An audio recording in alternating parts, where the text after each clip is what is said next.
കപ്പിൾസിൽ ആരെങ്കിലും ഒരാൾ മക്കൾക്ക് ഡിസിപ്ലിൻ പഠിപ്പിക്കണം എന്ന് കരുതിയിട്ട് രാവിലെ എണീക്കണം, സ്ക്രീൻ ടൈം കുറക്കണം, TV ടൈമിങ്സ് കുറക്കണം, സ്പോർട്സ് ഇൻക്രീസ് ചെയ്യണം, ഇൻഡോർ ആക്ടിവിറ്റീസ് കൂട്ടണം, ഔട്ട്ഡോർ ആക്ടിവിറ്റീസ് കൂട്ടണം, ജങ്ക് ഫുഡ് ഒഴിവാക്കണം, ഒരു സ്ലീപ്പ് റൂട്ടീൻ ഉണ്ടാവണം, പഠിക്കേണ്ട രീതി ഇങ്ങനെയായിരിക്കണം എന്നൊക്കെ one of the couples try ചെയ്യുന്ന സമയത്ത് മറ്റേ കപ്പിൾ, അച്ഛൻ ട്രൈ ചെയ്യുന്നതാണെങ്കിൽ അമ്മ, അല്ലെങ്കിൽ അമ്മ ട്രൈ ചെയ്യുന്നതാണെങ്കിൽ അച്ഛൻ, നേരെ ഓപ്പോസിറ്റ് ചെയ്യുകയോ കുട്ടികളുടെ മുന്നിൽ നിന്ന് അതിനെ പിന്തിരിപ്പിക്കാൻ ശ്രമിക്കുകയോ ചെയ്യുന്നുണ്ടെങ്കിൽ മനസ്സിലാക്കുക, your parental alignment is not going in a proper way.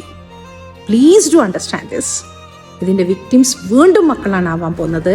കാരണം ഇതില്ലാണ്ടാക്കണമെങ്കിൽ പേരൻസ് തമ്മിൽ നല്ലൊരു അണ്ടർസ്റ്റാൻഡിങ് ഉണ്ടാവണം, പേരൻസിന് നല്ലൊരു വിഷൻ വേണം, ഒരു കാഴ്ചപ്പാട് വേണം. നമ്മുടെ മക്കളെ നമുക്ക് എങ്ങനെ വളർത്തിയെടുക്കണം എന്നുള്ളൊരു ഉദ്ദേശശുദ്ധി ഉണ്ടാവണം, കാഴ്ചപ്പാടുണ്ടാവണം.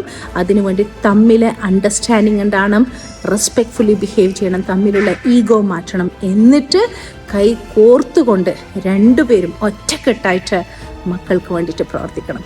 അങ്ങനെയുള്ള ഫാമിലിയിൽ നല്ലൊരു ദാമ്പത്യ ജീവിതം ഉണ്ടാവും, കുടുംബജീവിതം ഉണ്ടാവും. മക്കളെ നല്ല സ്നേഹത്തോടെ ഗൈഡ് ചെയ്യാനും നമ്മളെ കൊണ്ട് സാധിക്കും. Just try this, please.